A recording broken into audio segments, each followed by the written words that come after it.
25শে ডিসেম্বরে কী কী রান্না হয়েছে চলো তোমাদেরকে দেখিয়ে দিই। এই যে এখানে ভাত হয়েছে, তো অল্প অল্প ধোঁয়া উঠছে, তোমরা সেটা দেখতে পাচ্ছ। আর সাথে কি আছে চলো দেখিয়ে দিই। সাথে আছে গোল গোল করে উচ্ছে ভাজা, আর হচ্ছে বকফুলের বড়া। ওটা কিন্তু বকফুলের বড়া, জানো তো।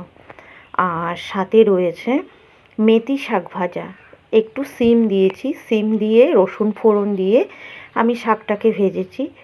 আর কি রান্না করেছি বলো তো, আর একটা জিনিস আছে, বেশি কিছু করিনি।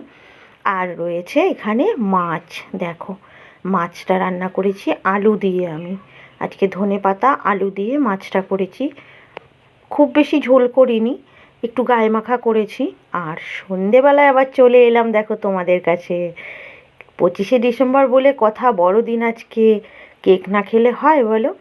তো কর্তামশাই তো কেক নিয়ে চলে এসছে, এবার তো এটাকে দেখতে হবে কতটা বড় কেক বা কেমন খেতে। তাই আমার মেয়ে দেখো আগেই ও বার করে নিল কেকটাকে।